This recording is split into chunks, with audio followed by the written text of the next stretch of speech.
नमस्कार मेरे श्रोतागण। मैं आपको आज 24 एकादशी के बारे में जानकारी दे रही हूँ कि देखिए साल में 24 एकादशी पड़ती है। तो एक महीने में 2 एकादशी पड़ती है, एक कृष्ण पक्ष की, एक शुक्ल पक्ष की। आज मैं 24 एकादशियों के नाम आपको बताऊंगी और उसके थोड़े से फल के बारे में भी जानकारी दूंगी कि एकादशी का हमारे जीवन में कितना महत्व है। एकादशी का स्मरण होते ही श्री हरि विष्णु का हमारे छवि हमारे नेत्रों के सामने आ जाती है। हमारे मन मस्तिष्क में श्री हरि की छवि आती है और उनका ध्यान चिंतन हमारे मनन में होने लगता है। यह एकादशी जो जितने भी एकादशियां होती हैं वे पवित्रता ही पवित्रता देने वाली एकादशी होती है।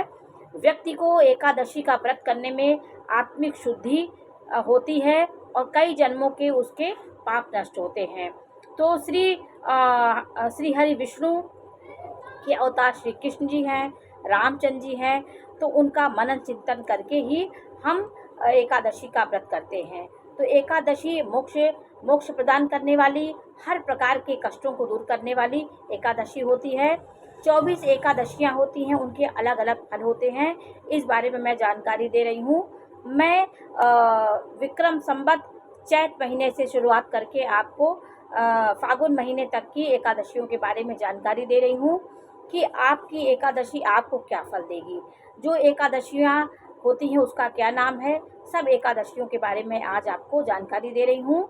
ये जानकारी थोड़ी विस्तृत हो सकती है, तो मैं इसको प्रारंभ कर रही हूँ। देखिए चैत महीने में 2 एकादशियाँ पड़ती हैं। एक एकादशी कृष्ण पक्ष की, एक शुक्ल पक्ष की। तो कृष्ण पक्ष की जो एकादशी होती है वो कामदा एकादशी होती है। कामदा एकादशी इतनी महत्वपूर्ण होती है कि इसमें वाजपेय यज्ञ जो होता है उसको करने का फल ये एकादशी करने से होती है और राक्षस योगी योनि से आपको मुक्ति मिलती है। जो व्यक्ति राक्षस है वो एकादशी का व्रत कर ले या कोई जन्म में ऐसा पाप किया हो तो ये कामदा एकादशी करके वो राक्षस योनि से भी मुक्त हो सकता है। सुख समृद्धि प्रदायक यह चैत मास की कामदा एकादशी कृष्ण पक्ष की होती है। तो आपके सारे सुख समृद्धि प्राप्त कराने वाली यह एकादशी होती है। उसके बाद चैत मास की दूसरी एकादशी का नाम पाप मोचनी एकादशी है। यह व्रत करने से आपके कई जन्मों के पाप नष्ट हो जाते हैं। आपको यह जो एकादशी होती है ये भव सागर से आपको पार करने वाली एकादशी होती है। भव सागर में जितने भी कष्ट दुख होते हैं जीवन में वो ये व्रत करने से, पाप मोचनी एकादशी करने से आपके जीवन में हर प्रकार का सुख आपको मिलता है और ये एकादशियाँ बहुत महत्वपूर्ण होती हैं। इस एकादशी को करने से व्यक्ति के अंदर सिद्धियों का वास हो जाता है और व्यक्ति आगे जीवन में बहुत उन्नति करता है। और फिर दूसरे महीना वैशाख महीना हुआ, चैत के बाद वैशाख महीना हुआ। वैशाख महीना में भी 2 एकादशियाँ पड़ती, एक कृष्ण पक्ष की, एक शुक्ल पक्ष की। तो कृष्ण पक्ष की 2 एकादशी होती वैशाख महीने में, उसको वरुथनी एकादशी कहते हैं। ये पाप, दरिद्रता और हर प्रकार के कष्टों को परलोक में आपको सुख देने वाली, परलोक प्राप्त करने वाली और वैकुंठ लोक की प्राप्ति कराने वाली एकादशी होती है। कृष्ण पक्ष की एकादशी इसको वरुथनी एकादशी बोलते हैं और ये शुक्ल पक्ष की जो वैशाख मास की एकादशी होगी उसको मोहिनी एकादशी कहते हैं। मोहिनी एकादशी भगवान विष्णु मोहिनी रूप धारण करके राक्षसों को अमृत का पान पीने से उनको बचा लिए थे, नहीं तो सारे राक्षस अमर हो जाते। उन्होंने मदिरा पान करा के राक्षसों को मदमस्त कर दिया था। तो ये एकादशी आपके मोहिनी का रूप धारण इस दिन किए थे भगवान विष्णु, इसलिए मोहिनी एकादशी इसको कहते हैं। ये 10,000 स्वर्ण अलंकृत स्वर्ण के दान के बराबर इसमें फल आपको मिलता है। तो ये मोहिनी एकादशी हुई, ये वैशाख महीने की मोहिनी एकादशी शुक्ल पक्ष की जो है। और ज्येष्ठ महीने की एकादशी, पहली एकादशी अपरा एकादशी हुई ज्येष्ठ महीने की। जो आपको झूठ बोलने, जो भी आपने झूठ बोला है जीवन में भ्रमित होते हैं और आपको कोई काम में मन नहीं लगता है, भ्रम पैदा जो होता है उससे आपको मुक्ति मिलेगी। तो ये अपरा एकादशी रहने से रोग शोक से आपको मुक्ति मिलती है। और उसके बाद शुक्ल पक्ष की एकादशी वो निर्जला एकादशी है। निर्जला एकादशी में आपके 24 एकादशियों का आपको फल मिल जाता है। ये बहुत कठिन एकादशी होती है। इसमें जेठ महीने में जब धूप सर पे रहता है तो मिथुन राशि में सूर्य रहता है, उस समय निर्जला एकादशी रहना बहुत कठिन होता है, लेकिन जो इसको रहते हैं वो 24 एकादशियों का फल उन्हें प्राप्त हो जाता है। ये एकादशी आपको हर तरह के आशीर्वाद देने वाली, हर तरह के फल को देने वाली, सुख समृद्धि देने वाली, अपार धन संपत्ति देने वाली ये एकादशी श्री हरि आप पे ऊपर मेहरबान होते हैं। तो आपका जो भी आपकी कल्पना होगी, जो इच्छा होगी, निर्जला एकादशी रहने से आपके सारे पाप दोष नष्ट हो जाते हैं। निर्जला एकादशी बहुत ही कठिन होती है, लेकिन आपके यदि आप रोगग्रस्त हैं, कठिन आपके लग रही है, आप जल के बिना नहीं रह, कोई ऐसा आपको असाध्य रोग है तो आप जल का पान कर सकते हैं, क्योंकि भगवान किसी को हठ योग से नहीं मिलते। तो इनको आपकी क्षमता के अनुसार आप इसको रहें। और आषाढ़ महीने की जो एकादशी होती है, कृष्ण पक्ष की जो एकादशी आषाढ़ महीने की होती है, उसको योगिनी एकादशी बोलते हैं। योगिनी एकादशी में स्वर्गलोक की आपको प्राप्ति होती है। आपको 88 ब्राह्मणों को भोजन कराने के बराबर आपको फल मिलता है। रोग आपको कम होंगे और पाप रोग से आपको मुक्ति होती है। ये योगिनी एकादशी आषाढ़ महीने की होती है। आषाढ़ महीने में शुक्ल पक्ष की जो एकादशी आती है वो देवशयनी एकादशी होती है, जिसमें भगवान विष्णु योग निद्रा में 4 महीने के लिए सो जाते हैं। तो 4 महीने के लिए जब सोते हैं तो अपना कार्यभार भगवान शिव को सौंपते हैं। फिर उसके बाद माता को सौंपते हैं। पहले श्रावण महीना आता है, शिव जी धरती का पालन पोषण को उनकी जिम्मेदारी होती है। फिर गणेश उत्सव होता है, भादव महीने में गणेश भगवान आते हैं। फिर माता शरद ऋतु में माता का आगमन होता है। तो 4 ऋतु में भगवान जब सो जाते हैं तो ये देवी देवता धरती की रक्षा करते हैं। तो इसलिए त्यौहार को बहुत पारंपरिक तरीके से भव्य आयोजन से इसको मनाया जाता है, क्योंकि ये देवता हमारी धरती की रक्षा करते हैं। योग निद्रा में जाते ही ये देवी देवता अपना काम प्रारंभ कर देते हैं। तो कार्तिक महीने की जो आपकी ये आषाढ़ महीने की शुक्ल पक्ष की एकादशी आएगी उसको देवशयनी एकादशी कहते हैं। ये एकादशी ब्रह्म वैवर्त पुराण में इसकी चर्चा की गई है। ये व्रत करने से देवशयनी एकादशी आपके सारे मनोरथों को सिद्ध करने वाली एकादशी होती है। ये एकादशी आपके मनोरथ जितने जो भी आप कल्पना करते हैं ये आपको सुख समृद्धि देने वाली एकादशी होती है। तो यह एकादशी शालिग्राम की इसमें पूजा होती है और माता तुलसा का विवाह शालिग्राम के साथ किया जाता है। तो ये इसमें नहीं किया जाता है, वो दिठवन एकादशी में होता है। इसमें तो सो जाते हैं, तो ये थोड़ा सा गलत है। तो इसमें भगवान श्री हरि विष्णु की पूजा की, तुलसी जी की पूजा की जाती है, लेकिन विवाह आपको देवउत्थानी एकादशी में किया जाता है। शालिग्राम की पूजा भगवान विष्णु को चावल अक्षत नहीं चढ़ाना चाहिए, इसलिए एकादशी के दिन अक्षत का चावल का निषेध माना गया है। और ये क्योंकि चावल जल तत्व इसमें होता है, इसलिए शीत प्रकृति के जो व्यक्ति होते हैं उनको एक दिन चावल का परहेज करना चाहिए। ये वैज्ञानिक दृष्टि से बताया गया है कि उस दिन आकाशमंडल में चंद्रमा कुछ अपनी स्थिति में ऐसा होता है कि एकादशी के दिन आपको चावल का परहेज करना चाहिए। ये एक समूह बना करके अपने सनातन धर्म को हम दिखाते हैं कि हम किसी चीज़ को जब पकड़ते हैं करते हैं तो उसको हम नियमबद्ध तरीके से करें। कोई पाप नहीं होता है कि आपने चावल खा लिया पाप आपको हो जाएगा। ये वैज्ञानिक तरीके से हमारे सनातन धर्म से इसको मना किया गया है। इसको खाने से हमारे कब्ज बढ़ सकता है और हमारे जलोदर की संभावना हो सकती है, इसलिए इसको निषेध किया गया है। 5वां महीना सावन महीना हुआ। सावन महीने की जो एकादशी होती है, पहली एकादशी शुक्ल कृष्ण पक्ष की उसको कामिका एकादशी बोलते हैं। शिव पुराण में इसका वर्णन किया है। बुरे कर्म जो हम करते हैं, हमसे भूल चूक में बुरे कर्म हो जाते, उससे हमसे रक्षा होती है। और सावन महीने की जो शुक्ल पक्ष आता है उसमें पुत्रदा एकादशी होती है। पुत्रदा एकादशी में संतान के सुख समृद्धि के लिए, संतान की लंबी आयु के लिए हम पुत्रदा एकादशी का व्रत करते हैं। ये सावन महीने में पड़ती है और एक महीने में और पड़ती है, इसका जिक्र मैं आपको करूँगी।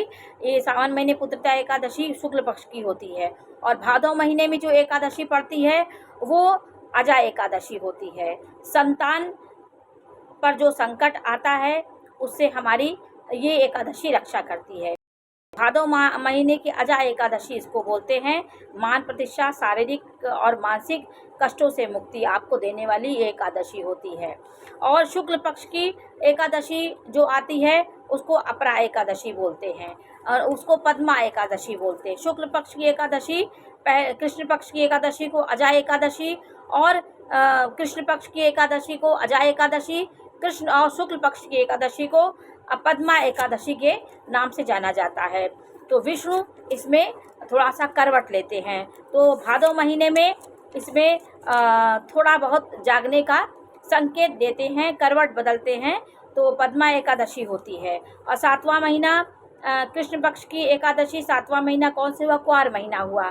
क्वार महीना जब शारदीय नवरात्र होता है तो पितृपक्ष भी इसी महीने में होता है। 15 दिन नवरात्र होता है। कृष्ण पक्ष की जो क्वार महीने का 15 दिन होता है उसमें पितृपक्ष होता है और क्वार महीने की जो शुक्ल पक्ष प्रारंभ होता है तो उसमें नवरात्र प्रारंभ हो जाता है। तो पितृपक्ष का ये जो नवरात्र होता है इसमें आपको वैकुंठ लोक की प्राप्ति होती है। ये एकादशी करने से आपको चंद्रमा का बुरा प्रभाव आपके जीवन में खत्म हो जाता है और जीवन में आप सुख समृद्धि प्राप्त करते हैं। तो क्वार महीने जो शारदीय नवरात्र के 2 होते हैं। पहली एकादशी का नाम है पद्मा एकादशी और दूसरी एकादशी का नाम है पहली एकादशी का अजा एकादशी और दूसरी का नाम है पद्मा एकादशी। तो आपको इनके जानने की ज़रूरत होती है। इसमें वैकुंठ लोक की प्राप्ति होती है और आपका इसमें जीवन में सर्व प्रकार के आपको प्राप्त होता है। और जीवन में 7वां महीना जो होता है क्वार का पितृपक्ष का कृष्ण पक्ष की जो एकादशी होती है उसका नाम है इंदिरा एकादशी। ये पितरों से आपको मुक्ति दिलाती है। पितृ के जो भी आपके पितृ ये करने से आपके पितृ प्रसन्न होते हैं। और दूसरा शुक्ल पक्ष की एकादशी को पापांकुशा एकादशी बोलते हैं। ये शारदीय नवरात्र में 2 एकादशी पड़ती है। और 8वें महीने के एकादशी कार्तिक महीने की एकादशी हुई। कार्तिक महीने की एकादशी कृष्ण पक्ष की एकादशी को रमा एकादशी कहते हैं। इसे कामधेनु गाय के